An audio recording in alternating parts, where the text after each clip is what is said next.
નમસ્કાર, હું છું પ્રિયા અને તમે જોઈ રહ્યા છો જનતા કી જાણકારી ન્યૂઝ। નજર કરીએ આજના સમાચાર ઉપર। વિશ્વ પર્યાવરણ દિવસ નિમિત્તે સુરેન્દ્રનગર જિલ્લાના પાટડી તાલુકાના માલણપુર ગામે પર્યાવરણ સંરક્ષણનું અનોખું ઉદાહરણ પૂરું પાડ્યું છે। અંદાજે 1200થી 1300ની વસ્તી ધરાવતા આ ગામમાં આજે 7000થી વધુ વૃક્ષો લહેરાઈ રહ્યા છે। ગામના દરેક ઘરમાં તળાવ, મંદિર, બગીચા તેમજ ગામના પ્રવેશ માર્ગ ઉપર મોટા પાયે વૃક્ષારોપણ કરવામાં આવ્યું છે। રણકાંઠાના અને ઊંચા તાપમાન ધરાવતા વિસ્તારમાં આવેલું માલણપુર ગામ આજે હરિયાળીથી છવાઈ ગયું છે।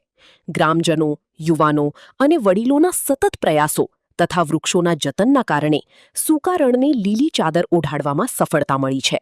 ખાસ કરીને ઉનાળાના દિવસોમાં પણ વૃક્ષોને પાણી પૂરું પાડી તેનું સંરક્ષણ કરવામાં આવ્યું હતું, જેના પરિણામે આજે ગામમાં ઘટાદાર વૃક્ષો જોવા મળે છે।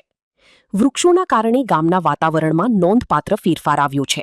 પક્ષીઓની સંખ્યામાં વધારો થયો છે તેમજ અન્ય વિસ્તારોની સરખામણીએ ગામમાં તાપમાન પણ ઓછું અનુભવાય છે।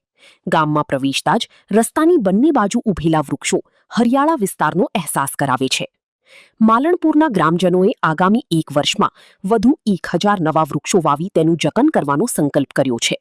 સાથે જ રાજ્ય અને દેશના અન્ય ગામોના લોકોને પણ વધુમાં વધુ વૃક્ષો વાવી તેના ઉછેર અને જતન માટે અપીલ કરી છે। ગ્રામજનોનું માનવું છે કે દરેક વ્યક્તિ પોતાના જન્મદિવસ અથવા અન્ય પ્રસંગે વૃક્ષારોપણ કરે તો ગ્લોબલ વોર્મિંગ જેવી સમસ્યાઓ સામે અસરકારક લડત આપી શકાય। ભારતીબેન જાદવ માલમપુર ગામની વતની છું।